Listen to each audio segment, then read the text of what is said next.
Who do you think is the richest athlete in history? Michael Jordan? Cristiano Ronaldo? Maybe Floyd Mayweather? None of them. If you added up all their fortunes, you wouldn't even come close to the richest athlete in history. A man who competed in ancient Rome and put his life at risk far more than any football player or golfer. Welcome to Athletic Interest. This is the story of the richest athlete in history. Money in sports. This is somewhat like Mentos and Coke. Not many topics get people as worked up in the comment sections and pubs, especially in Europe. Chelsea has spent over $1 billion on new players in just 1 year alone. Apple and Adidas are now sharing their revenues with Lionel Messi, and Saudi Arabia offered $1 billion to Kylian Mbappé to join their league. Has football gone mad? Possibly. But maybe it is a bit more complicated than that. What's clear is, if you are a top-tier professional modern athlete, you can make a lot of money. There is a reason why Forbes is releasing a list of the highest-paid athletes every year. It's difficult to say exactly how much athletes are worth. They have no obligation to disclose their financials. Nobody knows exactly how much they spend or how well their investments are doing. But using the best estimates available, we know that there is an exclusive group of athlete billionaires. Jordan, Woods, Federer, Mayweather, James, Ronaldo, Messi. All athletes who competed in the last 20 years. But the debate of overpaid athletes is not a new one. The first athlete to be paid more than $1 million a year was Nolan Ryan in 1980. And already in 1930, Babe Ruth made more money than the US president. When asked about that, he simply said, "Why not?" and that he also had a better year than the president. But if you go back even more, like way back, we can actually find an athlete who made more than all the superstars we find on the Forbes list today. In ancient Rome, there was an athlete called Gaius, Appuleius, Diocles, who earned more than $15 billion. The biggest sport in ancient Rome was not gladiatorial games. They get the most attention in movies, and they were popular for sure. But the number of spectators that could sit in an amphitheater like the Colosseum was very limited. And given the nature of the activity, you couldn't really do it every day. The biggest sport was chariot racing, and the number one venue for racing was the Circus Maximus, one of the largest stadiums ever built. There is some debate among historians about its exact seating capacity, with the lowest estimate at 150,000 spectators, and the highest around 300,000. That is 6 times larger than the Colosseum and 3 times larger than Camp Nou. You can still see where the Circus Maximus was located today. Ever heard the phrase bread and games or bread and circuses? The Circus Maximus is where that comes from. It was the ultimate entertainment spot in ancient Rome, and chariot racing was the number one sport. No matter if it was aristocrats or common people, everyone was crazy about it. So how exactly did it work?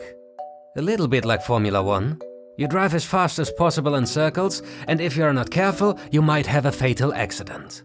Joking aside, there are actually similarities. You had different so-called factiones, so basically teams, green, red, white and blue, each with its own stables, managers, engineers, agents and patrons, so basically sponsors. And of course races. These were large, professional organizations with thousands of fans and fierce rivalries.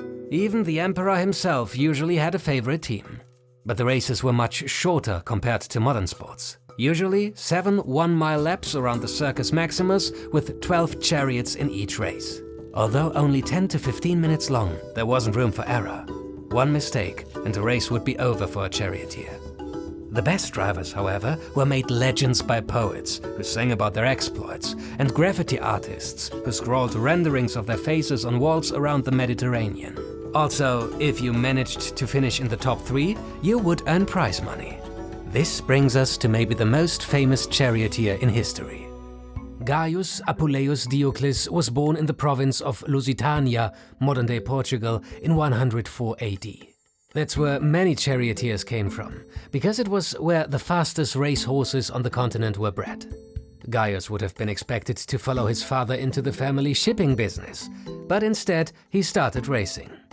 One thing that set him apart from the beginning was his exciting, aggressive style of racing, which soon made him popular in his province. At age 18, he was invited to Rome, the richest and largest city on Earth at the time, to race at the Circus Maximus, the Champions League of chariot racing. He was recruited by the white team, not a top team, but known for recruiting racers from the provinces. Basically like Dortmund. His first years weren't that successful, but he had one important advantage. The vast majority of charioteers were slaves, forced to compete like gladiators. Diocles, however, was from a relatively wealthy family. This allowed him to eat and rest better, and therefore be overall better prepared for the competition. But his true secret to success was something else. You see, chariot races were very dangerous. They were only wearing simple leather helmets, shin guards, and basic chest protectors. They were also tied to the horses by ropes around their waist. So if there was a crash, they could be dragged around the track until they were dead or the horses tired. Just watch Ben-Hur and you get an idea of how dangerous this stuff was. Most charioteers were injured or killed within months of their first race. But Diocles was different. Just like LeBron James nowadays, who puts a lot of effort into maintaining his physique for a long career, Diocles somehow pulled off a very long career as well. We know much of this because of 2 monuments made in Gaius' honor after his retirement. They also include the rather impressive statistics of his racing career. More than 4,000 starts and around 1,500 victories. The prize money he won, a total of around 36 million sesterces. And as you'll soon find out, just like the best athletes of today, one thing that might have set him apart was mental strength. Which brings us to today's video sponsor, BetterHelp. Most of the best athletes in the world not only spend hours and hours in the gym every week, they also give their mind and mental health the same kind of attention. Because they know that mental resilience can be a game changer. Not only for professional, but all kinds of athletes. But starting therapy can be hard. The right therapist for you may not be in your area. And some people find the face-to-face interaction of therapy uncomfortable. With BetterHelp, you can have your therapy sessions as a phone call, as a video chat, or even via messaging. Whatever is the most comfortable version for you. To get started, you simply fill out a questionnaire to help assess your specific needs, and then you'll get matched with your therapist in most cases within 48 hours or less. If the therapist you're first matched with doesn't feel like the right fit, which can be common when starting therapy, you can easily switch to a new therapist at no additional cost without stressing about insurance, who's in your network, or anything like that. If you think you might benefit from therapy, consider BetterHelp. Click the link in the description or visit betterhelp.com/athleticinterest. And now, back to the story. We come back to the prize money in a bit, but first we need to understand how Diocles managed to race thousands of races in a sport that most didn't even survive for more than a few weeks. One explanation is that he changed his style. He often let himself get behind so he could overtake the leader in a dramatic finish in the last lap. This meant incredible drama and made the crowd fall in love with him. But the strategy also meant he could avoid all the madness at the beginning of the race when everyone had to deal with wrecked chariots. There were other charioteers who started even more promising into their careers, like Fuscus, who already had 53 wins at age 24, which is also when he died. So Diocles' secret to success was longevity. In the truest meaning of the word, he didn't die, despite averaging between 3 and 4 races a week for the length of his career. After starting in the white team, you remember, the Dortmund of ancient Rome, he switched to the greens, kind of the Real Madrid of that time. But he didn't deliver. One historian suggests that he somehow offended the team management and denied to use the best horses. So he switched teams again, this time to the less popular Reds. And although people back then mostly followed teams, many fans still supported him. A little bit like today when Inter Miami gets millions of followers because of Messi. Back to the numbers. So how rich was he? It is extremely difficult to make comparisons in wealth from ancient periods to today. Populations were different, productivity improved, and what you could buy with your money was totally different as well. But we do know that Diocles was one of the richest people in Rome when he retired. He was only surpassed by a few senators and the emperor himself.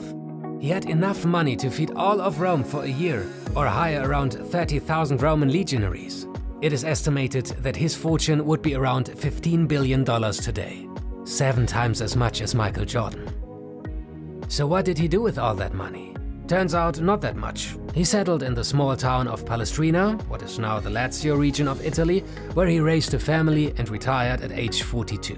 It is said that he remained popular and wealthy until his death. Despite his success, he was actually not regarded as the greatest charioteer in history, because he never pulled off a so-called diversion.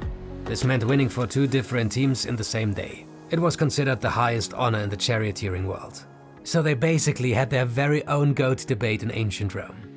The fact that already 2000 years ago, regular people had enough time and there was enough money in the system to support a sporting scene with such wealthy athletes says a lot about society in ancient Rome, and puts some of our modern discussions into perspective. And although Diocles never hired that private army, or paid for poems to be written and sculptures to be made to cement his place in history, 2000 years later, his athletic performances are still remembered. That's a true GOAT story.